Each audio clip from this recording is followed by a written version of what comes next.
Shrimad Bhagavatam class 187. ഇന്ന് സ്കന്ധം 9 9ാമത്തെ അധ്യായമായിട്ട് ഭഗീരഥൻ ഗംഗയെ ഭൂമിയിലേക്ക് കൊണ്ടുവന്ന കാര്യമാണ് പറയാൻ പോകുന്നത്. അപ്പം ഭഗീരഥൻ്റെ കാലത്താണ് ഗംഗ ഭൂമിയിലേക്ക് വന്നത്. അപ്പോൾ ആ കാലഘട്ടത്തിലുള്ള ശക്തിവിശേഷം, ഗംഗയെ ഭൂമിയിലേക്ക് കൊണ്ടുവന്ന ശക്തിവിശേഷമായിട്ടാണ് ഈ ഭഗീരഥനെ പറഞ്ഞു വെച്ചിരിക്കുന്നത്. എന്തിനാണ് കൊണ്ടുവന്നത്? അംശുമാൻ, കഴിഞ്ഞിടെ നമ്മൾ കണ്ടതാണ്. അംശുമാൻ കുതിരേനെയും തിരക്കിയിട്ട് കപിലമുനിയുടെ ആശ്രമത്തിലെത്തി. അവിടെ കുതിര കിടക്കുന്നു. അപ്പം കുറേ ഭസ്മം കിടക്കുന്നുണ്ട്. കാരണം അദ്ദേഹത്തിൻ്റെ മുത്തച്ഛൻ്റെ രണ്ടാമത്തെ ഭാര്യയിൽ ഉണ്ടായ മക്കളെല്ലാം കുതിരയെ അന്വേഷിച്ച് വന്നിട്ട് അവിടെ വെച്ച് ഭസ്മമായിപ്പോയി. അപ്പം കപിലമുനി പറയുന്നുണ്ട്, കുതിരേനെ നീ കൊണ്ടുപോട്, ഈ ഭസ്മത്തിന് ഗംഗാജലത്തിൻ്റെ ആവശ്യമുണ്ട്, അതിന് മോക്ഷം പ്രാപിക്കാൻ. അതുകൊണ്ട് മോക്ഷം പ്രാപിക്കാൻ വേണ്ടിയാണ് ഗംഗേനെ കൊണ്ടുവരേണ്ട ആവശ്യം വരുന്നത്. എന്താണ് അതിൻ്റെ അർത്ഥം? അതപ്പം മരുഭൂമിയാണ്. ആ മരുഭൂമിയിൽ കുഴിച്ചു നോക്കിയിട്ടാണ് ആ കുതിരനെ കണ്ടതെന്നാണ് കഥയിൽ പറഞ്ഞു വെച്ചിരിക്കുന്നത്. അപ്പം കുറേ ആൾക്കാർ 16,000-ഓളം പേരെന്ന് ഇവിടെ കഥയിൽ പറഞ്ഞെങ്കിലും ഒരു ജനവിഭാഗം ആ കാലഘട്ടത്തിൽ മഴയൊന്നുമില്ലാതെ വെള്ളമൊന്നും കിട്ടാതെ വരൾച്ചയിൽ മൂലം ഇല്ലാതായി പോയിട്ടുണ്ട്. അതിനു മുമ്പിൽ ഒരു നദീതടത്തിലാണ് സംസ്കാരമുണ്ടായത്. ഇനിയിപ്പോൾ ഇവിടെ വീണ്ടും സംസ്കാരങ്ങൾ ഉണ്ടാകണ്ടെങ്കിൽ ഈ മരിച്ചവരെല്ലാം ഇനി ഇവിടെ സ്വർഗം പോകുക എന്ന് പറഞ്ഞാലും മരിച്ചവരെല്ലാം പുനർജനിക്കണ്ടെങ്കിൽ നദി അവിടെ വരണം. നദി വരുമ്പോൾ പിന്നെ അവിടെ സംസ്കാരങ്ങൾ ഉടലെടുക്കും. നദീതടങ്ങളിലാണ് മനുഷ്യ സംസ്കാരങ്ങളെല്ലാം ഉടലെടുത്തിട്ടുള്ളത്. ജലം അത്യാവശ്യമാണ്. ഇപ്പം ഗംഗയെ കൊണ്ടുവരുമ്പോൾ അവിടെ മുഴുവൻ പിന്നെയും ഈ മരിച്ചവരെല്ലാം ജനിച്ചോളൂ. കഥയിൽ സ്വർഗത്തിൽ പോയി എന്ന് പറഞ്ഞെങ്കിലും പുതിയ സംസ്കാരങ്ങൾ മനുഷ്യർക്ക് പുതുതായിട്ട് ജനിക്കണ്ടിക്ക്, മരിച്ചാൽ പുനർജനിക്കെന്ന് പറഞ്ഞിട്ടില്ലേ. ജനിക്കണ്ടിക്കിൽ അതിന് നദികളെല്ലാം ഉണ്ടായാലല്ലേ കൂടുതൽ ആളുകൾക്ക് ജനിക്കാൻ അവസരം കിട്ടുള്ളൂ. നമുക്ക് തൊഴിൽ കിട്ടുന്ന മാതിരി തന്നെ തൊഴിൽ കിട്ടണ്ടിക്ക് കുറേ ഫാക്ടറികൾ വരുന്നുണ്ട്. അതുപോലെ മരിച്ചവർക്ക് ജനിക്കണ്ടിക്കിൽ നല്ല നല്ല നദികൾ കൂടുതലുണ്ടാകും. അപ്പോൾ ഗംഗയെ കൊണ്ടുവന്ന കാര്യമാണ് ഇതിലൂടെ പറയാൻ പോകുന്നത്. അപ്പം അംശുമാനാണ് ശ്രമിച്ചത് ഗംഗയെ ഒന്നിൽ പറയുകയാണ് ശ്രീസുഖൻ. അംശുമാൻ ഗംഗയെ കൊണ്ടുവരുവാൻ കുറേ ശ്രമിച്ചു.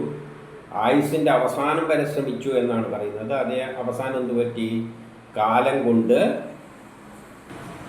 അന്തരിച്ചു എന്ന് പറയണം. അതായത് വയസ്സായപ്പോൾ അന്തരിച്ചു. അതുവരെ ശ്രമിച്ചു, പക്ഷെ കാര്യം നടന്നില്ല. പിന്നെ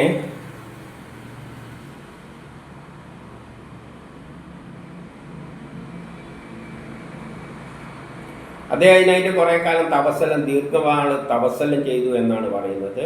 എന്നിട്ട് സാധിക്കാതെ വയസ്സായപ്പോൾ മരിച്ചു. പിന്നെ 2 പറയുകയാണ്, അദ്ദേഹത്തിൻ്റെ പുത്രനായ ദിലീപ് രാജാവും ഗംഗയെ കൊണ്ടുവരാൻ വേണ്ടിയിട്ട് കുറേ തപസ്സെല്ലാം ചെയ്തു, പലതരത്തിൽ ശ്രമിച്ചു. പക്ഷേ അദ്ദേഹത്തിനും അതിന് പറ്റിയില്ല. കാലം എത്തിയപ്പോൾ അദ്ദേഹം കാലത്തിൻ്റെ പരം മരിച്ചു. ഈ ദിലീപിൻ്റെ പുത്രനാണ് ഭഗീരഥൻ. അപ്പം ഭഗീരഥനാണ്, അദ്ദേഹത്തിൻ്റെ തപസ്സുകൊണ്ടാണ് ഗംഗാദേവി 3 പറയുകയാണ്. ഗംഗാദേവി അദ്ദേഹം തപസ് ചെയ്തപ്പോൾ ഗംഗാദേവി സന്തുഷ്ടയായി അദ്ദേഹത്തിന് ദർശനം കൊടുത്തു. എന്നിട്ട് അദ്ദേഹത്തോട് പറഞ്ഞു, അങ്ങയുടെ ആഗ്രഹം എന്താണെന്ന് പറഞ്ഞാൽ ഞാൻ സാധിപ്പിച്ച് തയ്യാറാണ് എന്ന് പറഞ്ഞു. അപ്പോൾ അദ്ദേഹത്തിൻ്റെ ആഗ്രഹം, അതായത് ഗംഗ ഭൂമിയിലേക്ക് വരാൻ. അപ്പം ഗംഗാദേവി പറഞ്ഞു, 4 ഭൂതലത്തിലേക്ക് കുതിച്ചു ചാടുന്ന എൻ്റെ തീവ്രമായ ശക്തിയെ ആരാണ് ധരിക്കുക? ഞാനങ്ങ് മുകളിൽ നിന്നങ്ങ് എടുത്തങ്ങ് ചാടിയാൽ എന്നെ ആരെങ്കിലും താങ്ങിക്കൊള്ളണം. അല്ലെങ്കിൽ അതിന് കഴിയുന്നവനില്ലെങ്കിൽ ഭൂമി തളർന്ന് ഞാൻ ചിലപ്പോൾ അങ്ങ് പാതാളത്തിലേക്ക് എത്തിപ്പോകും.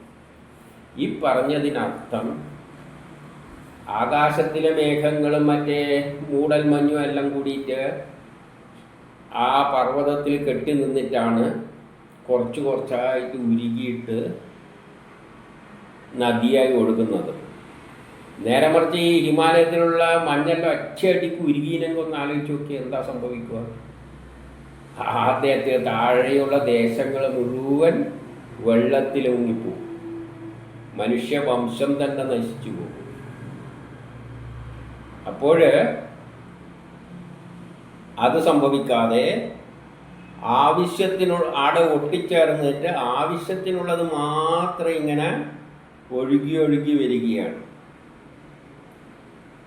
അപ്പം അന്തരീക്ഷത്തിൽ നിന്ന് മൂടൽ മഞ്ഞും അതും ഇതുമെല്ലാം പോയി ആ പർവ്വതത്തിൽ തട്ടി പറ്റിക്കിടന്നിട്ട് മനുഷ്യന് ആവശ്യമുള്ള ലെവലിൽ മാത്രം ഇങ്ങനെ ഒഴുകിയാണ്. ചിലപ്പോൾ അതങ്ങ് കൂടുതലായി പോകുമ്പോഴാണ് എന്ത് പറ്റുന്നത്? വെള്ളപ്പൊക്കമല്ല, ഗംഗയിൽ വെള്ളപ്പൊക്കം എന്നെല്ലാം പറയുന്നത് കേട്ടിട്ടില്ല? എത്രയോ ആൾ നശിച്ചു എന്നല്ല. നേരെ മറിച്ച് ഒന്നിച്ചിങ്ങ് വന്നിരുന്നെങ്കിലോ? നമ്മളൊരു ഫ്രിഡ്ജ് തുറന്നു വെച്ച് കഴിഞ്ഞാൽ ഐസ് എന്തായിപ്പോൾ പെട്ടെന്ന് പിന്നെ ഒലിച്ചു പോകും. അതുമാതിരി അതൊന്ന് ഒലിച്ചിനെങ്കൊന്ന് ആലോചിച്ച് നോക്കിയാൽ. അപ്പോൾ അതിനെ അങ്ങനെ പിടിച്ചു നിന്നിട്ട് നിർത്തിയിട്ട് മനുഷ്യൻ്റെ ആവശ്യത്തിനനുസരിച്ച് മെല്ലനെ ഒഴുകി വരിക എന്ന് പറയുന്നത് ഒരു ഭഗീരഥ പ്രയത്നമാണ്. ഏതുപോലെ എന്നാൽ ഇതിനു മുമ്പിൽ നമ്മളൊരു അവതാരം കണ്ടിട്ടുണ്ട്. ഭൂമി സൂര്യന് ചുറ്റാൻ തുടങ്ങുമ്പോഴുള്ള ആ ശക്തിയിലെല്ലാം തെളിച്ചു പോകുന്നത്. അതിനെ ആ ശക്തി വിശേഷം തടുത്തത് എങ്ങനെയാണ്? നരസിംഹമായിട്ടുള്ള ഒരു അവതാരമായിട്ടാണ് അവിടെ ചിത്രീകരിച്ചത്. അതുപോലെ ഈ ഗംഗയ നദി ഒറ്റയടിക്ക് ഇങ്ങോട്ടും ആകാശത്തു നിന്ന് വന്നിരുന്നുവെങ്കിൽ അത് മുഴുവൻ എന്തായി പോകുമായിരുന്നു? ഈ ഭൂമി മുഴുവൻ കുത്തിയൊലിച്ചു പോകും. അതുകൊണ്ട് അവിടെ താങ്ങാൻ വേണ്ടിയിട്ട് ഹിമാലയം മറ്റേ ശിവന്റെ തലമുടിയാണെന്ന് കഥയിൽ പറഞ്ഞതുകൊണ്ട് ശിവനവിടെ താങ്ങിക്കൊടുത്തു കഴിഞ്ഞാൽ ഞാൻ അവിടെ വന്ന് ഒട്ടി നിന്നിട്ട് കുറച്ച് കുറച്ചായിട്ട് ഇങ്ങനെ വന്നോളാമെന്നേ അതിനർത്ഥമുള്ളൂ. അല്ലാതെ അവിടെ ഒരു ശ്രീ ഗംഗയായിട്ട് ശിവന്റെ തലയിൽ കയറി ഇരിക്കുന്നതെന്നെല്ലാം നമ്മൾ അത് കഥയിൽ ഇങ്ങനെയെല്ലാം പറയും. ഹിമാലയം ശിവന്റെ തലമുടിയായിട്ട് ചിത്രീകരിച്ചുകൊണ്ട് ആ തലമുടിയിൽ അന്തരീക്ഷത്തിലുള്ള ജലം മഞ്ഞായിട്ട് പറ്റിപ്പിടിച്ച് കിടന്നിട്ട് കുറച്ച് കുറച്ചായിട്ട് ഉരുകിയിട്ട് ആവശ്യത്തിന് കണക്ക് ഒഴുകി വരുന്നത് ഭഗീരഥൻ്റെ കാലഘട്ടത്തിൽ, ആ കാലഘട്ടത്തിലുള്ള ആ ശക്തിയാണ് ഭഗീരഥൻ എന്ന് പറയുന്നത്. ആ കാലമാണ് അങ്ങനെ ഒരു ഗംഗാ നദിയെ അവിടെ ഉണ്ടാക്കിയത്. അന്തരീക്ഷത്തിലുള്ള ഇതെല്ലാം മലയിൽ മഞ്ഞ് മലയായിട്ട് അവിടെ സംഭരിച്ചിട്ട് നദിയായിട്ട് ഗംഗാ നദിയെല്ലായിട്ട് ഇങ്ങനെ കുറച്ചായിട്ട് ഒഴുകിക്കൊണ്ടിരിക്കുന്നു. ആ ഇതിന് പിന്നിൽ പ്രവർത്തിച്ച ആ ശക്തിവിശേഷം, ആ ശക്തിവിശേഷത്തെ, ആ കാലഘട്ടത്തെ, ഏത് കാലത്താണോ ഇത് സംഭവിച്ചത് ആ കാലഘട്ടത്തെയാണ് ഭഗീരഥൻ, ആ ശക്തി കാലത്തെയാണ് ഭഗീരഥൻ എന്ന് പറയുന്നത്. അതുകൊണ്ടാണ് ഭഗീരഥ പ്രയത്നമാണത്, ചെറിയ പരിപാടിയൊന്നുമല്ല. അതുകൊണ്ടാണ് ഭഗീരഥൻ എന്ന പേരും കൊടുത്തിട്ട് ഒരു കഥാപാത്രമായിട്ട് ആ കാലത്തെ ചിത്രീകരിച്ചത്. അപ്പം ഗംഗ ചോദിച്ചു, ഭൂതലത്തേക്ക് കുതിച്ചു വന്ന എൻ്റെ തീവ്രതയെ ആര് ധരിക്കും? ഇല്ലെങ്കിൽ ഞാൻ പാതാളത്തിലേക്ക് വീഴുന്നു പോവും. 6:5 പറയാണ്. അത് മാത്രമല്ല പ്രശ്നം, ഭൂമിയിലേക്ക് പോകാൻ എനിക്ക് വലിയ ഉത്സാഹമൊന്നുമില്ല. കാരണം മനുഷ്യർ അവരുടെ പാപത്തെ മുഴുവൻ എന്നിൽ കൊണ്ട് കഴുകിക്കളയും. ഗംഗയിൽ പോയിട്ടാണല്ലോ എല്ലാവരും പാപം തീർക്കുന്നത്. അപ്പോൾ അവിടെ പോയി കഴുകിക്കഴിഞ്ഞു കഴിഞ്ഞാൽ ഈ പാപമെല്ലാം ഞാൻ ഇവിടെ കൊണ്ട് സൂക്ഷിക്കുന്നതാണ്. ഈ മനുഷ്യരോട് ചെയ്യുന്ന പാപം മുഴുവൻ ഗംഗയിൽ കൊണ്ട് ഒഴുക്കിയാൽ ഞാൻ ഈ പാപമെല്ലാം എന്ത് ചെയ്യുന്നതാണ് ഗംഗാദേവി ചോദിക്കുന്നത്. അതുകൊണ്ട് തത്വനിഷ്ഠമായി ചിന്തിച്ച് പറഞ്ഞാൽ, അന്ന് തത്വം വെച്ചിട്ട് ആലോചിച്ചിട്ട് ഞാൻ വരാൻ തയ്യാറുള്ളത് തന്നെയാണ്. ഇപ്പം ആ ഭഗീരഥൻ പറയുകയാണ്, വേദജ്ഞരും മനസ്സിൻ്റെ നല്ല സന്തുലനമുള്ളവരും താങ്കികളുമായ ലോകത്തെ പവിത്രീകരിക്കുന്നതുമായ ഭഗവത് ഭക്തന്മാർ, അതായത് നല്ല ആൾക്കാർ, അവരുടെ ശരീര സ്പർശം കൊണ്ട് ഈ പാപമെല്ലാം ഇല്ലാതായിക്കോളും. കാരണം നല്ല വേദപണ്ഡിതരും നല്ല മനുഷ്യരും അവിടെ വന്ന് കുളിക്കുമല്ലോ. അപ്പം അവരുടെ ശരീര സ്പർശം കൊണ്ട് ഈ ജലം എന്താകും? ശുദ്ധമാകും. പാപികൾ വന്നിരിക്കുമ്പോൾ അത് അശുദ്ധമാകും. പിന്നെ നല്ല ആൾക്കാർ വരുമ്പോൾ ശുദ്ധമാകും. അങ്ങനെ അതങ്ങ് ശുദ്ധമായിക്കോളും. വേറെ പേടിക്കേണ്ട ആവശ്യമൊന്നുമില്ല. കാരണം അവരിൽ എന്താണുള്ളത്? നല്ല ആൾക്കാരിൽ വിഷ്ണു സ്ഥിതി ചെയ്യുന്നു. പാപഹാരിയായ വിഷ്ണു സ്ഥിതി ചെയ്യുന്നു. എൻ്റെ 7 പറയാണ്, ശരീരികളുടെ ആത്മാവായ രുദ്രനാകട്ടെ ഭവതിയെ താങ്ങി നിർത്തിക്കൊള്ളും. രുദ്രൻ എന്ന് പറഞ്ഞാൽ ശിവൻ. ശിവൻ ഭവതി വീഴുമ്പോൾ താങ്ങണം എന്ന് പറഞ്ഞല്ലോ, അത് ശിവൻ താങ്ങിക്കോളും. അദ്ദേഹം നൂലുകളാൽ വസ്ത്രം പോലെ, നൂലുകൊണ്ട് വസ്ത്രം നെയ്യുന്നത് പോലെ പ്രപഞ്ചത്തെ അങ്ങേടാണ് ഊടും പാവും പോലെ സ്ഥിതി ചെയ്യുന്നു. പ്രപഞ്ചത്തിൽ ഊടും പാവും പോലെ അദ്ദേഹം സ്ഥിതി ചെയ്യുന്നുണ്ട്. അദ്ദേഹം താങ്ങിക്കോളും എന്ന് പറഞ്ഞിട്ട് ഇദ്ദേഹം എന്ത് ചെയ്തു? ഈ മുനി അല്ല, ആരാണ്? ഭഗീരഥൻ. ഭഗീരഥൻ എന്ത് ചെയ്തു എന്ന് വെച്ചാൽ, ആ രാജാവ് തപസ്സിനാൽ ശിവനെ പ്രസാദിപ്പിച്ചു. പിന്നെ അദ്ദേഹം ശിവനെ പ്രസാദിപ്പിച്ചു. ശിവൻ അദ്ദേഹത്തെ സന്തോഷിച്ചു. നല്ല കാര്യത്തിന് വേണ്ടിയിട്ടാണല്ലോ. ശിവനും സന്തോഷിച്ചു. 9 സകല ജനങ്ങൾക്കും ഹിതകാരിയായ ശിവൻ രാജാവിനോട് അങ്ങനെയാവട്ടെ എന്ന് പറഞ്ഞു. എല്ലാവർക്കും ഹിതം ചെയ്യുന്നതാണ് ശിവൻ. ഓ ശരി, അങ്ങനെ ആട്ടെ എന്ന് പറഞ്ഞു. അങ്ങനെ ശ്രദ്ധയോടുകൂടി ഗംഗയെ തലയിൽ സ്വീകരിച്ചു. അപ്പം ശിവൻ ഹിമമാന്റെ മുടിക്കെട്ടായിട്ടാണ് ആ ഹിമാലയത്തെ കാണുന്നത്. ശിവന്റെ മുടിക്കെട്ടായിട്ടാണ് ഹിമാലയത്തെ ചിത്രീകരിച്ചിരിക്കുന്നത്. അപ്പോൾ അതിലാദ്യം വെള്ളം വന്ന് ഗംഗ ഒഴുകേണ്ട ആ മഞ്ഞെല്ലാം അതിൻ്റെ മേലെയാണ് വന്ന് പറ്റിപ്പിടിക്കുന്നത്. അതിനെയാണ് കഥയിൽ പാർവതി ഗംഗ കയറിയിട്ട് ശിവന്റെ മുടിയിൽ ഒളിപ്പിച്ചു വെച്ചിരിക്കുകയാണ് എന്നെല്ലാം കഥയിൽ പറഞ്ഞു വെച്ചിരിക്കുന്നത്. നമ്മൾ കഥ കേട്ടിട്ട് അങ്ങനെയെല്ലാം ധരിച്ചും വെച്ചിട്ടുണ്ട്. ശിവൻ അങ്ങനെ അവിടെ തപസ്സിരിക്കുകയാണ്, പാർവതി അടുത്തുണ്ട്. പാർവതി കാണാതിരിക്കാൻ ശിവൻ ഗംഗനെ പിടിച്ചിട്ട് മുടിയുടെ അടി അകത്ത് ഒളിപ്പിച്ചു വെച്ചിരിക്കുകയാണ്.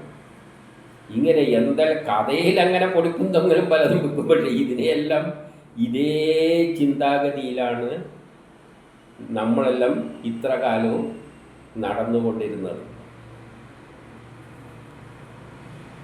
10 പിന്നെ ഭഗീരഥൻ തൻ്റെ പിതാക്കളുടെ ശരീര ഭസ്മങ്ങൾ വീണ്ടുകിടന്നിടത്തേക്ക് ഗംഗയെ കൊണ്ടുപോയി. ആ സ്ഥലത്തെത്തണമല്ലോ. അങ്ങനെയാണ് ഗംഗ ഒഴുകാൻ തുടങ്ങിയെന്നാണ് പറയുന്നത്. ഇതിലെ കഥയിൽ പൊടിക്കും തോന്നുന്നത് ആ കാലഘട്ടത്തിലാണ് ഗംഗ ഒഴുകിയത്. ആ ഗംഗ ഒഴുകിയ കാലഘട്ടത്തിലെ ആ ശക്തി വിശേഷത്തെ, കാലത്തെ നമുക്ക് ആരായിട്ട് കാണാം? ഭഗീരഥനായിട്ട് കാണാം. 11 വായുവേഗത്തിൽ തേരിലേറി പാഞ്ഞു പോകുന്ന രാജാവിനെ ഗംഗാദേവി അനുസരണയോടെ പിന്തുടർന്നു പോയ വഴിയെല്ലാം ശുദ്ധീകരിച്ചുകൊണ്ട് ദഹിച്ചു പോയ ഭസ്മകുംഭാരങ്ങളെ മുഴുവൻ നനച്ചു. ഇനി 12 ബ്രഹ്മസ്വരൂപനായ കപിലമുനിയാൽ ഹനിക്കപ്പെട്ടതായ സാഗര രാജാവിൻ്റെ പുത്രന്മാർ സ്വർഗലോകത്തേക്ക് പോയി. അവർക്ക് മോക്ഷം ലഭിച്ചു. സ്വർഗത്തിലേക്ക് പോയി എന്ന് പറഞ്ഞാൽ സ്വർഗത്തിൽ പോയാൽ അവിടെ ഇരിക്കാനൊന്നും പറ്റില്ല, പിന്നെയും വരും, പുനർജനിക്കും. അങ്ങനെ നദികൾ അവിടെ ഒഴുകാൻ തുടങ്ങിയതോടുകൂടി അവിടെയുള്ളവർക്കെല്ലാം മരിച്ച ആത്മാക്കൾക്ക് മോക്ഷം ലഭിച്ചു.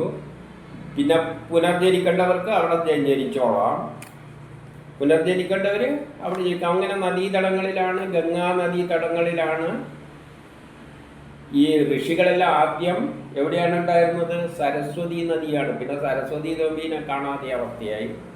ഇപ്പം നമുക്ക് കാണാനുള്ളത് ഗംഗാ നദിയാണ്. അവിടെ എത്രയോ സംസ്കാരങ്ങൾ ഉണ്ടായിട്ടും ഇല്ലാതായിട്ടും എല്ലാം പോയിട്ടുണ്ട്. അങ്ങനെ ഭസ്മമായി തീർന്ന ആ സകരപുത്രന്മാര് ഗംഗാ സമ്പർക്കത്താൽ എന്തു പറ്റി? സ്വർഗം പൂകി. ശ്രദ്ധയോടെ ഗംഗാദേവിയെ ഉപാസിച്ചാൽ തീർച്ചയായിട്ടും നമുക്ക് എല്ലാം ഇതിലും വേഗത്തിൽ അവർ ഭസ്മ സ്വർഗം പോകുമെങ്കിൽ എത്രയോ കാലം മുമ്പിൽ സ്വർഗം പോകുമെന്ന് മരിച്ച ഭസ്മമായവർ സ്വർഗം പോകുമെങ്കിൽ നമ്മളും ആ ഗംഗാദേവിയെ ആരാധിച്ചാൽ എന്ത് പറ്റും? സ്വർഗത്തിലെത്തുന്നുള്ള കാര്യത്തിൽ ഒരു സംശയം വേണ്ടാന്ന് ഇവിടെ പറഞ്ഞ് വെക്കുകയാണ്. അത്രയും പ്രധാനപ്പെട്ട നദിയാണ് എന്ന് സാരം. ഗംഗക്ക് ആ മഹത്വം ഉണ്ടായിരുന്നതിന് വലിയ അത്ഭുതമൊന്നുമില്ല എന്ന് പറയാൻ വേണ്ടിയിട്ട് 14 പറയാണ്, ശ്രീഹരിയുടെ പാദപത്മത്തിൽ നിന്നാണ് അത് ഉത്ഭവിച്ചിരിക്കുന്നത്. എന്നിട്ട് സംസാര ബന്ധങ്ങളെ എല്ലാം ഛേദിക്കുവാൻ കഴിവുള്ളതാണ് അത്.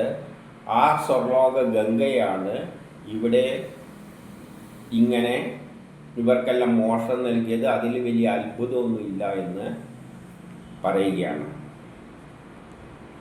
15 നിർമ്മലമായ മുനിമാർ ഏതൊരു പാദപത്മത്തിൽ മനസ്സർപ്പിച്ചിട്ട്, യഥാർത്ഥം ഋഷികളെല്ലാം ആരുടെ പാദത്തിലാണോ മുനിമാര് അവരുടെ മനസ്സർപ്പിച്ചിട്ട് ത്യജിക്കാൻ പറ്റാത്ത ശരീരത്തെ, ത്യജിക്കാൻ പ്രയാസമായ നമ്മുടെ ശരീരമാണ് നമ്മൾ എന്ന് വിചാരിച്ചിട്ട് അതിനെ സ്നേഹിച്ച് അടക്കുകയാണ്.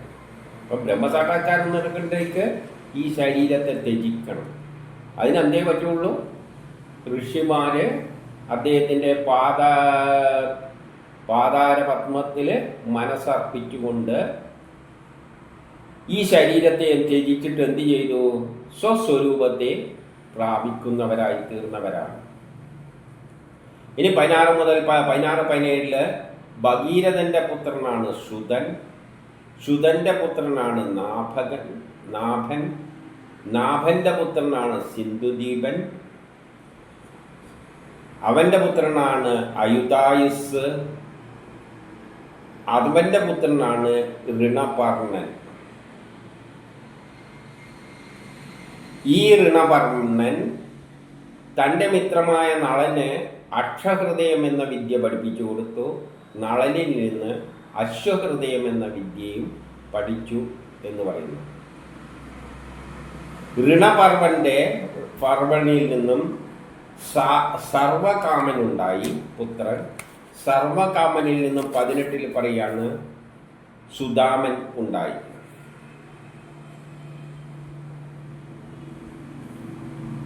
സുദാമനിൽ നിന്നും സൗദാസനുണ്ടായി. അപ്പം കാലം പിന്നെയും കുറേ കഴിഞ്ഞു പോയി.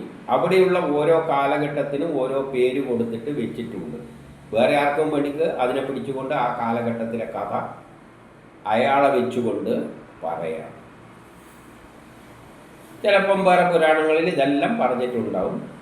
പക്ഷേ ഭാഗവത അതിലേക്കൊന്നും കടക്കുന്നില്ല. അതെല്ലാം അങ്ങനെ പറഞ്ഞിട്ട് പോവുകയാണ്. ഇനി സുദാസനിലേക്ക് വരികയാണ്. ഈ സുദാസനെ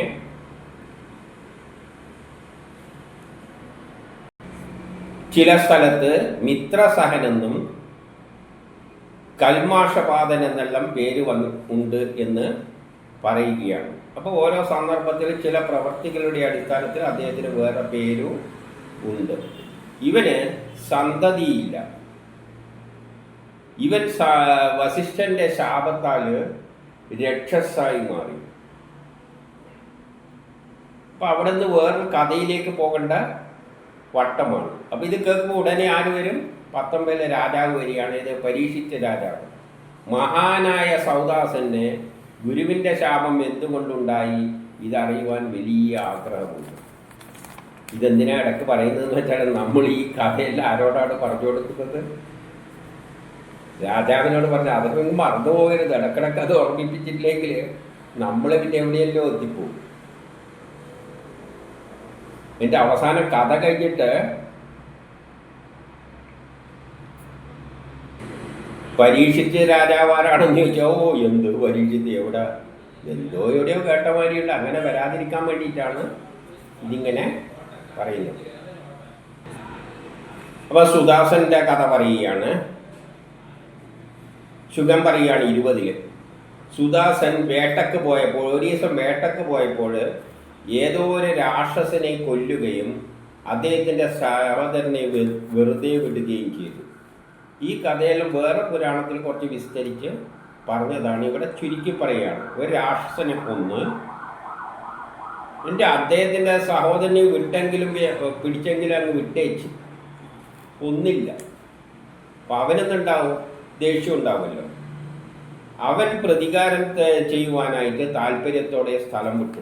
പ്രതികാരം ചെയ്യാമെന്ന് പറഞ്ഞുകൊണ്ട് അവൻ സ്ഥലം വിട്ടു. അവനെന്താ ചെയ്തതെന്ന് വെച്ചാൽ 21 ഈ രാജാവിന് കെടുതിയ പ്രയാസത്തെ ഉണ്ടാക്കുവാനായി ഒരു വെപ്പുകാരൻ്റെ വേഷത്തിൽ, ഒരു കുക്കിൻ്റെ വേഷത്തിൽ അവിടെ കയറി ആ രാജകൊട്ടാരത്തിൽ കയറിക്കൂടി.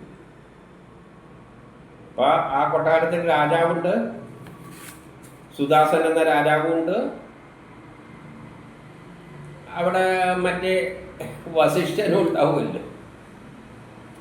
അപ്പം അദ്ദേഹം അവിടെ കുക്കായിട്ട് കയറി. അപ്പം ഭോജനത്തിന് താല്പര്യപ്പെട്ട, വിശക്കുന്നെന്ന് പറഞ്ഞിട്ട് നമ്മളെ വസിഷ്ഠമുനി ഗുരു, അദ്ദേഹത്തിൻ്റെ ഗുരു വന്നപ്പോൾ ഇയാൾ എന്ത് ചെയ്തതെന്ന് വെച്ചാൽ മനുഷ്യമാംസം പാകം ചെയ്തിട്ടാണ് വിളമ്പിക്കൊടുത്തത്. മനുഷ്യമാംസം വസിഷ്ഠന്. ഇപ്പം 22 വസിഷ്ഠ മഹർഷിക്ക് ദീർഘദൃഷ്ടിയോട് മനസ്സിലായി. ദീർഘദൃഷ്ടി കൊണ്ടാണോ അല്ല വേറെ എന്തോ കൊണ്ടാണോ എന്നൊന്നും അറിയില്ല. അദ്ദേഹത്തിന് മനസ്സിലായി ഇത് മനുഷ്യമാംസമാണല്ലോ.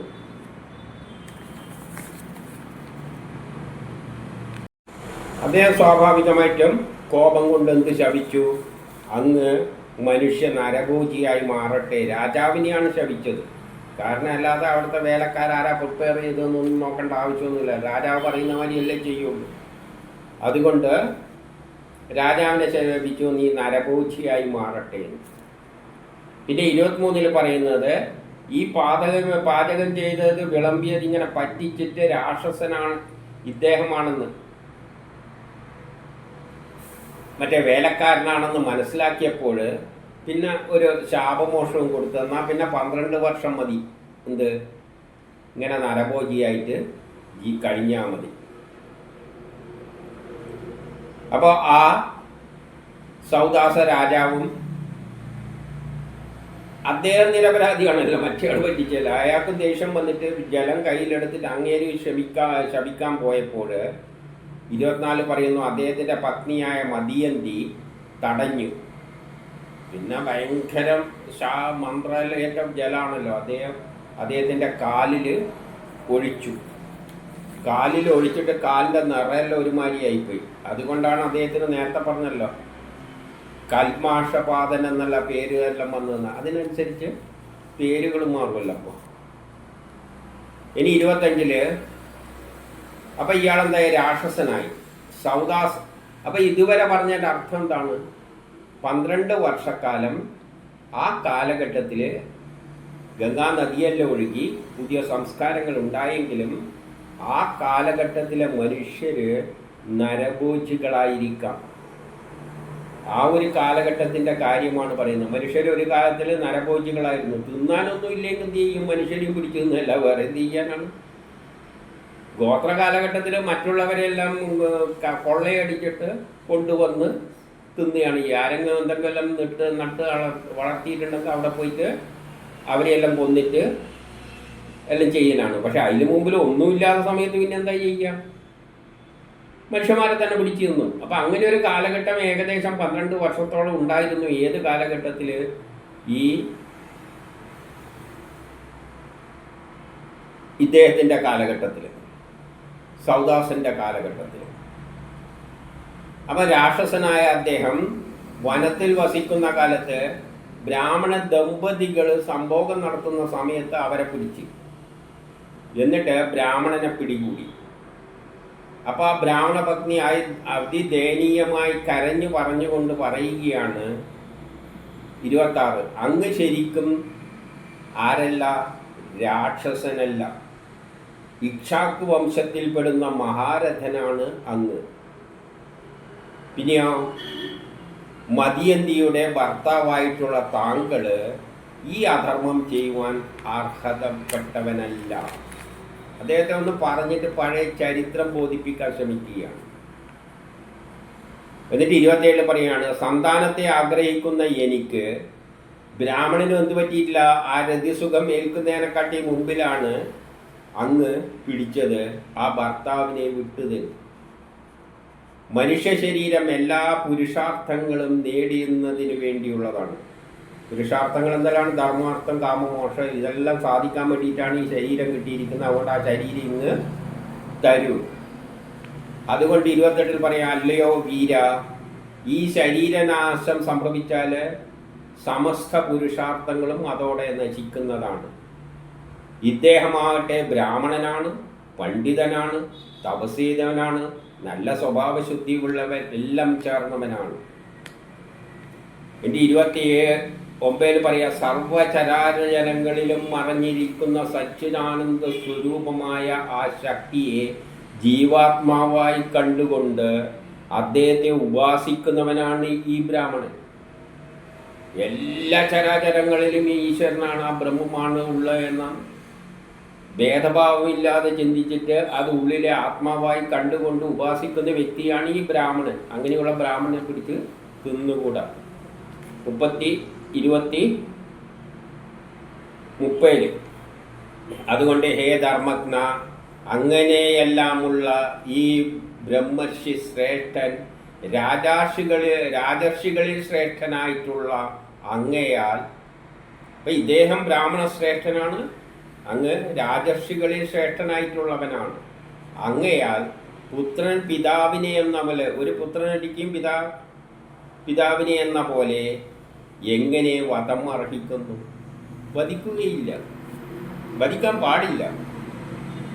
ഒരു 31 പറയാണ്, പശുവിൻ്റെ വധം പോലെ, ഒരു പശുവിനെ വധിക്കുന്നതിന് സമാനമാണ്. പാപരഹിതനും വേദപണ്ഡിതനും സദ്വൃത്തികളുമുള്ളവനും ഇദ്ദേഹത്തിൻ്റെ വസ്ത്രം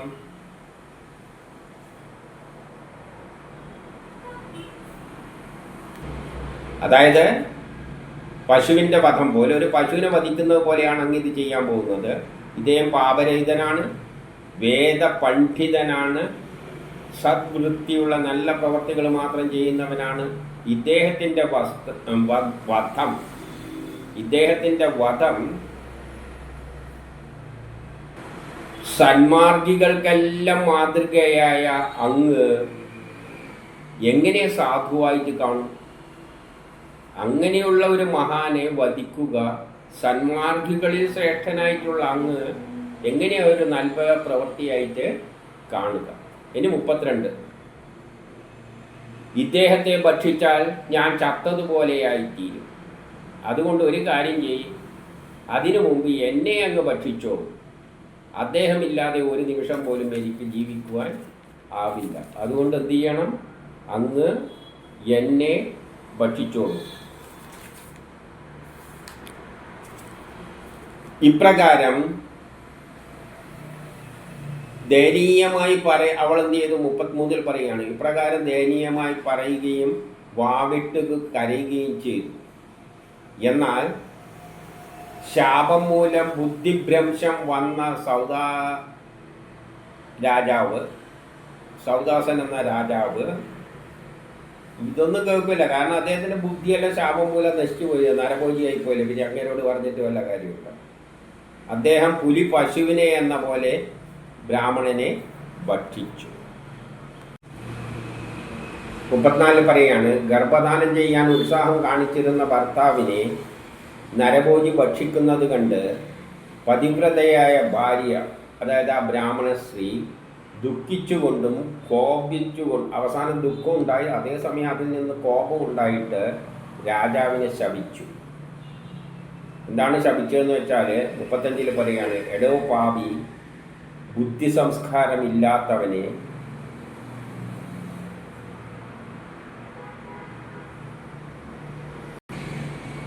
നിന്നാൽ കാമപീഡിതനായ എൻ്റെ ഭർത്താവ് യാതൊരു കാരണവശാൽ നീ ഭക്ഷിച്ചുവോ, ആ കാരണത്താൽ തന്നെ നിന്റെ മരണം മൈഥുനം നടത്തുന്ന സമയത്ത് സംഭവിക്കും. നീ അവനെ ഏത് നിലയിലാണോ കൊന്നത്, അതേപോലെ തന്നെ നിന്റെ മരണം മൈഥുന്യം നടത്തുന്ന സമയത്ത് സംഭവിക്കും. ഇങ്ങനെ 36 ഇപ്രകാരം ശപിച്ച ശേഷം അവൾ ഭർത്താവിൻ്റെ തന്നെ അഗ്നിയിൽ ചാടിയിട്ട് ഭർത്താവിൻ്റെ ഗതിയെ പ്രാപിച്ചു.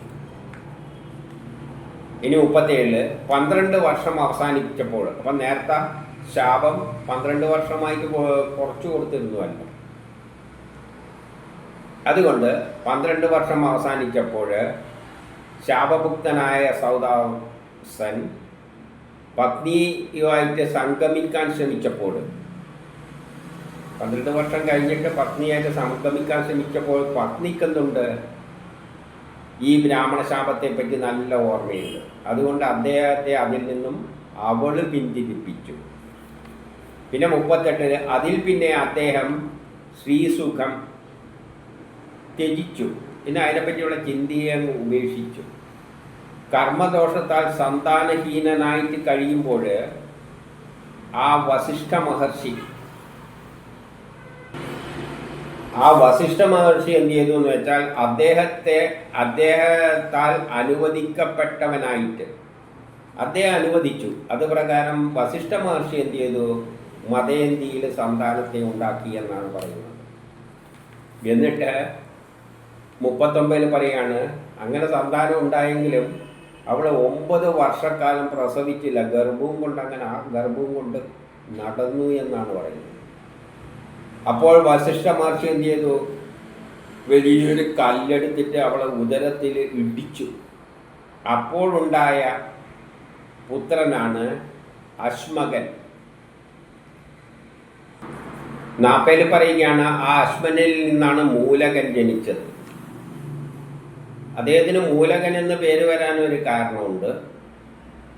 അദ്ദേഹത്തെ സ്ത്രീകളെല്ലാണ് പരിരക്ഷിച്ചത്. അതുകൊണ്ട് നാരീ കവച എന്ന പേരിലാണ് അവനെ അറിയപ്പെടുന്നത്. നാരികളാണ് അവനെ സംരക്ഷിച്ചത്. പിന്നെ അവൻ ഒറ്റക്കായിപ്പോയി. ക്ഷത്രിയരുടെ ഇടയ്ക്കിൽ അവൻ ഒരൊറ്റക്ക മൂലക്കല്ല് പോയി ഒറ്റക്കല്ലിന് സമാനമായി മാറി, മൂലക്കല്ലിന് സമാനമായി മാറി. അതുകൊണ്ടാണ് അവന് മൂലകൻ എന്ന് പറയുന്നത്. ഇത് വേറൊരു കഥയായിട്ട് ബന്ധപ്പെട്ട കാര്യമാണ്. അതെന്താണെന്ന് വെച്ചാൽ, ഈ സമയത്താണ് പരശുരാമൻ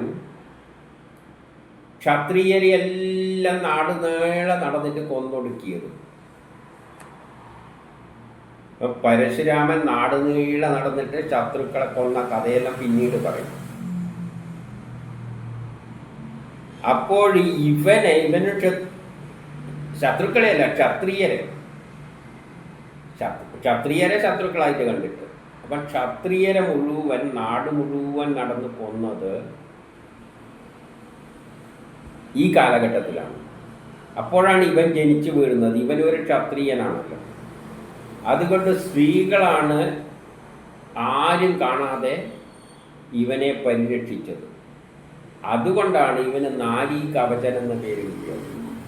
അതേപോലെ തന്നെ ഇവനാണ് പിന്നെ ക്ഷത്രിയരിൽ ആകെ അവശേഷിച്ചത്. അതുകൊണ്ട് മൂലകൻ എന്ന, അതായത് മൂലക്കല്ല് മാറ്റി, ക്ഷത്രിയരുടെ അവസാനം അവശേഷിച്ച ഒരൊറ്റ കല്ല് മാതിരിയാണ് ഇവൻ്റെ അവസ്ഥ. അതുകൊണ്ടാണ് ഇവന് മൂലകൻ എന്ന പേര് കിട്ടിയത്. അപ്പം ഇതിൽ നിന്നെന്താണ് പറഞ്ഞു തരുന്നത്, നമ്മൾ എവിടത്തേക്ക് എത്തിയിട്ടുണ്ട്, പരശുരാമ കഥയിലെ ആ കാലഘട്ടത്തിലേക്ക് എത്തിയിട്ടുണ്ട്. അപ്പം ആ കാലഘട്ടത്തിൻ്റെ പ്രത്യേകത എന്താണ്, അതിന് കുറച്ചു കാലം മുമ്പിൽ മനുഷ്യരെ പിടിച്ചു തിന്നുന്ന കാലഘട്ടമായിരുന്നു, നരഭോജികളുള്ള കാലഘട്ടമായിരുന്നു അതിന് മുമ്പിൽ എന്ന് ചരിത്രപരമായി നമ്മൾ മനസ്സിലാക്കണം. അതിനുള്ള മുൻപുള്ള കാലഘട്ടമാണ് നരഭോജികളുടെ കാലഘട്ടം. അതുകൊണ്ടാണ് എല്ലാം പിടിച്ചു തിന്നുന്ന കാര്യങ്ങളെല്ലാം പറഞ്ഞത്. പിന്നെയും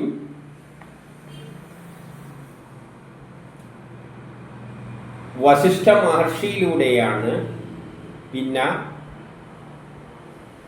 സന്താനമുണ്ടാകുന്നത്. അപ്പം കുറച്ചു കാലം പിന്നെയും ആ വംശം അവിടെ നശിച്ചതായിട്ട് നമ്മൾ മനസ്സിലാക്കണം. പിന്നെ വേറൊരു വംശം ഉദയം ചെയ്തതായിട്ട് കാണണം. അതാണ് ഏതായിട്ട് തീർന്നത്, പരശുരാമ കാലഘട്ടത്തിലേക്ക് എത്തിയത്. അപ്പോൾ നമ്മൾ പരശുരാമൻ്റെ കാലഘട്ടത്തിലേക്ക് എത്തി. ഇനി പരശുരാമൻ്റെ കാലഘട്ടത്തിലേക്ക് എവിടെ പോകണം? ഇങ്ങോട്ടേക്ക് പോകണം? രാമൻ്റെ കാലഘട്ടത്തിലേക്ക് പോകണം. അപ്പോൾ ഇനി എന്താ പറയുന്നത് നോക്കാം. 41 മൂലകനിൽ നിന്നും ദശരഥനുണ്ടായി. ദശരഥനിൽ നിന്നും അവൻ്റെ പുത്രനാണ് ഐലവിലൻ. അവൻ്റെ പുത്രനാണ് വിശ്വസഹൻ. അതിൻ്റെ പുത്രനാണ് ഘടാങ്കൻ. വിശ്വസഹന്റെ പുത്രനാണ് ഖഡ്വാങ്കൻ. ഈ 42 ഖഡ്വാങ്കന്റെ അഭ്യർത്ഥന പ്രകാരം, ദേവന്മാരുടെ അഭ്യർത്ഥന പ്രകാരം ഈ ഖഡ്വാങ്കൻ എന്ത് ചെയ്തു എന്ന് വെച്ചാൽ അസുരന്മാരെ എല്ലാം യുദ്ധത്തിന് തോൽപ്പിച്ചു. അസുരന്മാരെ മുഴുവൻ യുദ്ധത്തിൽ തോൽപ്പിച്ചിട്ട് പിന്നെ അതെല്ലാം തോൽപ്പിച്ച് കഴിഞ്ഞപ്പോൾ അദ്ദേഹം നോക്കിയപ്പോൾ അദ്ദേഹത്തിന് 2 നാഴിക മാത്രമേ ആയുസ്സുള്ളൂ. അതറിഞ്ഞിട്ട് പിന്നെ എന്ത് ചെയ്യുന്നു? മനസ്സിനെ ഏകാഗ്രമായി ഈശ്വരനിൽ ലയിപ്പിച്ചു. എന്നിട്ട് അദ്ദേഹം ഈശ്വരനെ പിന്നെ സ്തുതിക്കുകയാണ്. യുദ്ധം ചെയ്തു. ആർക്ക് വേണ്ടി? ദേവന്മാർക്ക് വേണ്ടി യുദ്ധം ചെയ്തിട്ട്, ദേവന്മാർക്ക് വേണ്ടി എന്ന് പറഞ്ഞാൽ പ്രപഞ്ചത്തിന് വേണ്ടി. ദേവന്മാർ പ്രപഞ്ച സൃഷ്ടിയിൽ വ്യാപൃതരാകുന്ന ശക്തികളാണ്. അപ്പോൾ ആ പ്രപഞ്ച സൃഷ്ടിയിൽ മുഴുകിക്കൊണ്ട് അദ്ദേഹം അധർമ്മികളെയെല്ലാം കൊന്നൊടുക്കിയിട്ട്, അസുരന്മാരെ കൊന്നൊടുക്കിയിട്ട് പിന്നെന്ത് ചെയ്തു? 2 നാഴിക മാത്രം, അതായത് മരിക്കുന്നതിന് 2 നാഴിക വരെയും അദ്ദേഹം ഈ അധർമ്മികളെയെല്ലാം കൊല്ലാനാണ് ചെലവിട്ടത്. അതിനുശേഷം പിന്നെ എന്ത് ചെയ്തു? അദ്ദേഹം മനസ്സിനെ ആ ശക്തിവിശേഷത്തിൽ ശ്രീഹരിയിൽ അർപ്പിച്ചുകൊണ്ട് പിന്നെ കഴിഞ്ഞുകൂടി. എനിക്ക് സ്തുതിക്കുന്നതാണ് ഇനിയുള്ള മന്ത്രങ്ങളെല്ലാം. ഇനി അദ്ദേഹം സ്തുതിക്കുന്ന എന്താണെന്ന് നോക്കാം. എൻ്റെ കുടുംബത്തിൻ്റെ പരദൈവമായ, അദ്ദേഹത്തിൻ്റെ കുടുംബത്തിൻ്റെ പരദൈവം എന്ന് പറയുന്നത് എന്താണ്? പരമാത്മാവാണ്. എല്ലാവരും ഏതിനെ ആശ്രയിച്ച് ദൈവത്തെ ആരാധിച്ചാലും അവസാനം എത്തിച്ചേരുന്നത് ആ ശ്രീഹരിയിൽ തന്നെയാണ്, ആ പരബ്രഹ്മത്തിൽ തന്നെയാണ്. അപ്പോൾ അതിനെക്കാട്ടിയും അദ്ദേഹത്തിന് കൂടുതലായിട്ടൊന്നും അദ്ദേഹം ആഗ്രഹിക്കുന്നില്ല. ബ്രാഹ്മണ സമൂഹത്തേക്കാൾ കൂടുതൽ എൻ്റെ പ്രാണൻ എനിക്ക് പ്രിയങ്കരമല്ല. ബ്രാഹ്മണ സമൂഹം എന്ന് പറയുമ്പോൾ ബ്രാഹ്മണ സമൂഹം ഇതിനെ ആശ്രയിക്കുന്നവരാണ്. ബ്രഹ്മത്തെ മനസ്സിലാക്കി ബ്രഹ്മജ്ഞാനമായിട്ട് നേടിക്കൊണ്ട് ആ ബ്രഹ്മത്തിൽ ലയിക്കാൻ വേണ്ടി മൂവ് ചെയ്യുന്നവരാണ് ബ്രാഹ്മണർ എന്ന അർത്ഥത്തിൽ എടുക്കണം. അല്ലാതെ ഒരു ജാതിയായിട്ടൊന്നും കാണേണ്ടതല്ല. അപ്പോൾ ബ്രാഹ്മണ സമൂഹത്തേക്കാൾ എന്ന് പറഞ്ഞാൽ ബ്രാഹ്മണരെപ്പോഴും, ബ്രാഹ്മണരായവരാരെങ്കിലും ഉണ്ടെങ്കിൽ അവർ ആരെയാണ് ആരാധിക്കുന്നത്? എപ്പോഴും മനസ്സിനെ ആ ബ്രഹ്മത്തിൽ ലയിപ്പിച്ച് കഴിയുന്നവരാണ്. അതിനേക്കാൾ വലുതായിട്ട് എനിക്കെൻ്റെ പ്രാണൻ പ്രിയങ്കരമല്ല, പുത്രനും പ്രിയങ്കരമല്ല, പിന്നെ നാടും ആഴ്ചകളും ഒന്നും എനിക്ക് പ്രിയങ്കരമല്ല, പത്നിയും എനിക്ക് പ്രിയങ്കരിയല്ല. 44 പറയുകയാണ്, ബുദ്ധി ഉറക്കാത്ത കാലത്ത് പോലും എൻ്റെ ബുദ്ധി അധർമ്മത്തിലൊന്നും രമിച്ചിട്ടില്ല. അതായത് ചെറുതിൽ ബുദ്ധി ഉറക്കാത്ത കാലത്ത് പോലും ഒരധർമ്മവും അവൻ പ്രവർത്തിച്ചിട്ടില്ല. പുണ്യകീർത്തി എടുക്കുന്ന ഭഗവാനെ ഒഴിച്ച് വേറെ ഒരു വസ്തുവിനെയും ഞാൻ ദർശിച്ചിട്ടില്ല. എന്ത് കാണുമ്പോഴും ഒന്നിനെയും ദർശിച്ചില്ല എന്ന് പറയുമ്പോൾ എന്തെങ്കിലും കാണുന്ന ഇപ്പം അല്ലെങ്കിൽ മാവലം കണ്ടു കഴിഞ്ഞാൽ അതിലെല്ലാം അദ്ദേഹം എന്തിനേ ദർശിച്ചുള്ളൂ? ഭഗവാനെ മാത്രമേ ദർശിച്ചിട്ടുള്ളൂ. കാരണം ബ്രഹ്മസാക്ഷാത്കാരത്തിൽ നീങ്ങുന്നവർ പിന്നെ ഒന്നും കാണാൻ പോകുന്നില്ല. ആകെ എതിരെ കാണും? ഭഗവാനെ മാത്രമേ കാണുകയുള്ളൂ. 45 3 ലോകത്തിൻ്റെയും പരിപാലകരായ ദേവന്മാർ എനിക്ക് അഭിഷ്ടവരം ലഭിക്കട്ടെ എന്ന് പറഞ്ഞിരുന്നു, ഓഫർ ചെയ്തിരുന്നു. എപ്പോൾ? ഇദ്ദേഹമാണ്, ദേവന്മാരെല്ലാം വന്നിട്ട് ഇദ്ദേഹത്തോട് ആവശ്യപ്പെട്ടിട്ടാണ് ഇദ്ദേഹം അസുരന്മാരെയെല്ലാം കൊന്നത്. അവർക്ക് വേണ്ടി അധർമ്മത്തെ ഇല്ലാതാക്കാൻ അദ്ദേഹം പ്രവർത്തിച്ചു. അങ്ങനെ പ്രവർത്തിച്ചുകൊണ്ടിരിക്കുമ്പോൾ പിന്നെ തിരക്കിയപ്പോഴാണ് ഇനി 2 നാഴിക ആയുസേ ഉള്ളൂ എന്ന് പറഞ്ഞപ്പോഴാണ് അദ്ദേഹം തിരിച്ചു വന്നിട്ട് എന്ത് ചെയ്തത്? ഈശ്വരനെ ഭജിച്ചുകൊണ്ട് ഇരുന്നത്. അപ്പോൾ ദേവന്മാർ അദ്ദേഹത്തിന് ഓഫർ കൊടുത്തിരുന്നു, എന്ത് വരം വേണ്ടിക്കും ചോദിച്ചോളൂ. അദ്ദേഹം പറഞ്ഞു, എന്താണ് ഇവിടെ പറയുന്നത്? അവർ എന്ത് വരവും അഭിഷ്ടവരവും ആവശ്യപ്പെട്ടാൽ തരാമെന്ന് പറഞ്ഞിരുന്നു. പക്ഷേ സകല പ്രാണികളുടെയും സംരക്ഷകനായ ഭഗവാനിൽ മാത്രം ഉള്ളിൽ നിലച്ചതുകൊണ്ട് എൻ്റെ മനസ്സപ്പോൾ എന്തിലായിരുന്നു? സകല പ്രാണികളിലും ഉൾക്കൊള്ളുന്ന, അപ്പം എല്ലാത്തിലും ഉള്ളത് എന്ത് തന്നെയാണ്? ആ ബ്രഹ്മം തന്നെയാണ്, ആ ഈശ്വരനെയാണ് ഞാൻ ഉള്ളിൽ നിലച്ചിരുന്നത്. അതുകൊണ്ട് വരവൊന്നും ഭരിച്ചില്ല. ഞാൻ അവർ പറയുന്ന ഒരു വരവും ഞാൻ ചോദിക്കാൻ പോയില്ല. കാരണം അതിലൊന്നും താല്പര്യമില്ല. ആകെ അദ്ദേഹം കാണുന്നതെല്ലാം ബ്രഹ്മമായിട്ടാണ് കാണുന്നത്. പിന്നെ എന്തെന്നാണ് ചോദിക്കേണ്ടത്?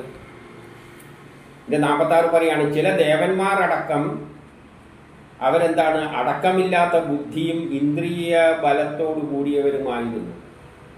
ഇന്ദ്രിയങ്ങളിൽ അധീനമായിട്ടാണ് ദേവന്മാരെല്ലാം പലരും ഉണ്ടായിരുന്നത്. അവർക്ക് അടക്കമില്ലാത്ത ബുദ്ധിയുള്ളവരാണ്. അവർ പോലും എന്ത് ചെയ്യുന്നില്ല? തങ്ങളുടെ ഉള്ളിലുള്ള ഈശ്വരനെ അറിയുന്നില്ല. ദേവന്മാർക്ക് പോലും അവരുടെ ഉള്ളിലുള്ള ഈശ്വരനെ അറിയില്ല. ആ ഈശ്വരനെയാണ് ഞാൻ അന്വേഷിച്ച് നടക്കുന്നത്. പിന്നെ ഇവരുടെ വരത്തിൻ്റെ ആവശ്യമൊന്നും എനിക്കില്ല. എന്നിരിക്കെ മറ്റുള്ളതിൽ എന്ത് കാര്യം? പിന്നെ അവർ തരുന്ന വേറെ വല്ല വസ്തുക്കൾ ഇന്ന വരാൻ തരാമെന്ന് പറയുന്നതിൽ ഒരു കാര്യമില്ല. കാരണം അവർക്ക് പോലും ഉള്ളിലുള്ള ഈശ്വരനെ മനസ്സിലായിട്ടില്ല. അങ്ങനെയുള്ള അവർ തരുന്നത് എന്തായിരിക്കും? ആ ഈശ്വരന് പോലും സമാനമായിട്ടുള്ളതായിരിക്കില്ല. അതിനെക്കാട്ടി എന്തോ ചീള് ഗ്യാസായിരിക്കും. അപ്പം അതിലെന്തിരിക്കുന്നു എന്നാണ് ചോദിക്കുന്നത്. ആകയാൽ ഇനി 47 പറയുന്നു, ആകയാൽ മായയാൽ രചിക്കപ്പെട്ടതായ ഈ പ്രപഞ്ചമെല്ലാം എല്ലാം മായയാൽ ഉള്ളതാണ്. ഈ ഭൗതിക ലോകം എന്ന് പറയുന്നത് മായക്കടിമപ്പെട്ടതാണ്. അപ്പം മായാൽ രചിക്കപ്പെട്ടതായ ഗന്ധർവ നഗരം പോലെ, ഗന്ധർവ നഗരം തന്നെ ക്ഷണികമാണ്. ഏത്?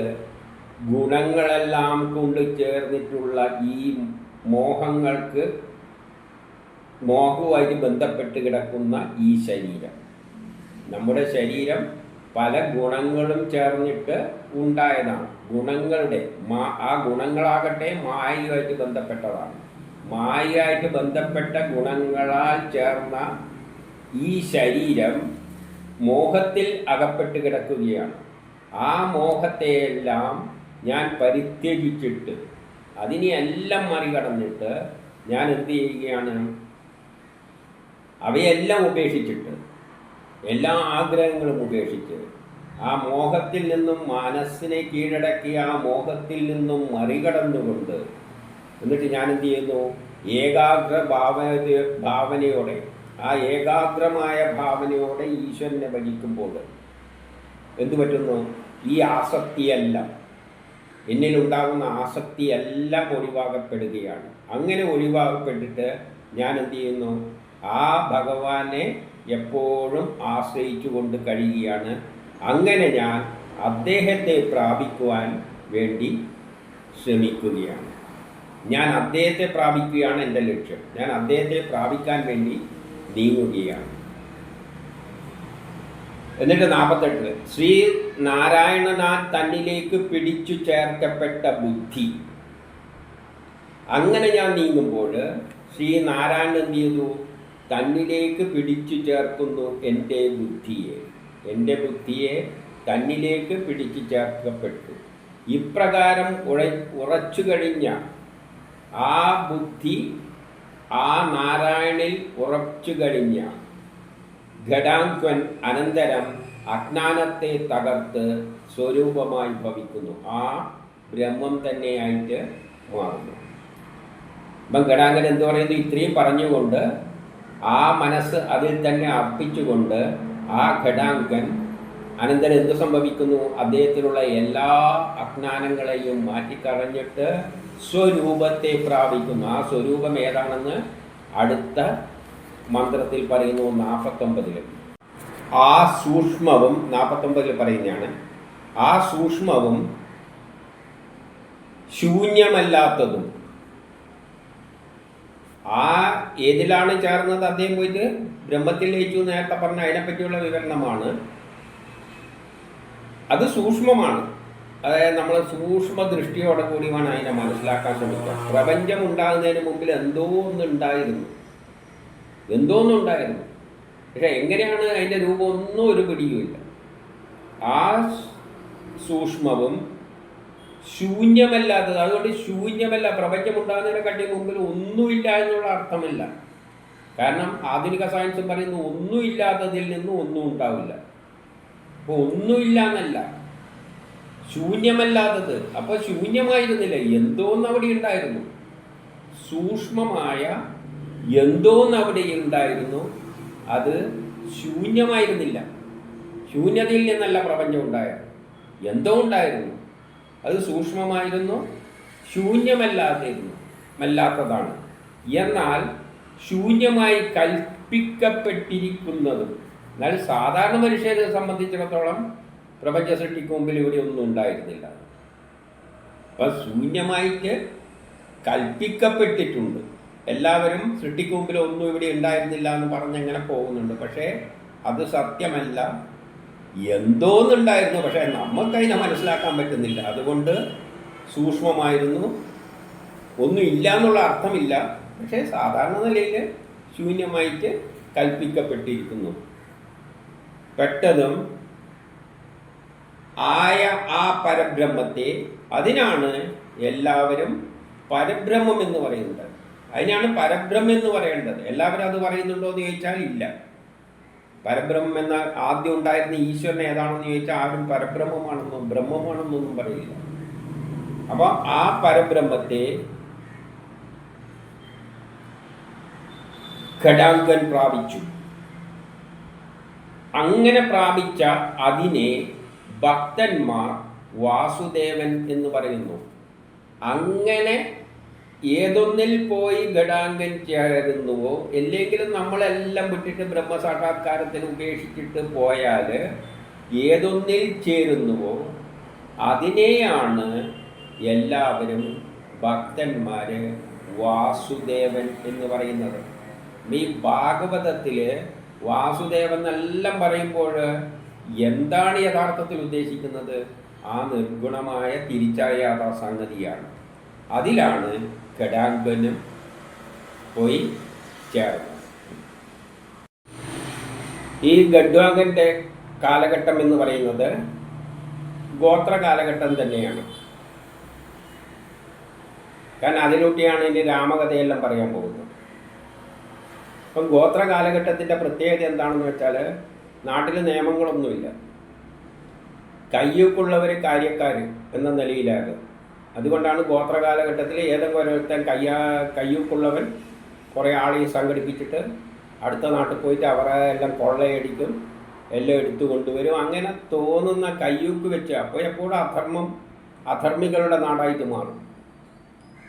നിയമമൊന്നും അവിടെ ഇല്ല, ശരിയും തെറ്റൊന്നുമില്ല. അപ്പോൾ അങ്ങനെയുള്ള കാലഘട്ടത്തിലാണ് പരശുരാമൻ എന്ത് ചെയ്തിരിക്കുന്നത്? ലോകം മുഴുവൻ നടന്നിട്ട് അധർമ്മികളായ ക്ഷത്രിയരെ കൊന്നൊടുക്കിയത്, അതായത് ഭരണാധികാരികളെ കൊന്നൊടുക്കിയത് എന്ന് പറഞ്ഞത്. അപ്പം അത്തരത്തിലുള്ള ഒരു പരാമർശമായിട്ട് തന്നെ ഇതിനെ കാണുന്നു. ഇദ്ദേഹവും ദേവന്മാർക്ക് വേണ്ടിയിട്ട് എല്ലാ ശത്രുക്കളെയും കൊന്നൊടുക്കി എന്നാണ് പറഞ്ഞു വച്ചിരിക്കുന്നത്. അപ്പോൾ ആ കാലഘട്ടത്തിൻ്റെ ഏത് കാലഘട്ടമാണെന്ന് നമുക്ക് ഊഹിക്കാവുന്നതേ ഉള്ളൂ. അത് ആ ഗോത്ര കാലഘട്ടമാണ്. ആ ഗോത്ര കാലഘട്ടത്തിൻ്റെ പ്രത്യേകതയാണ് അത്.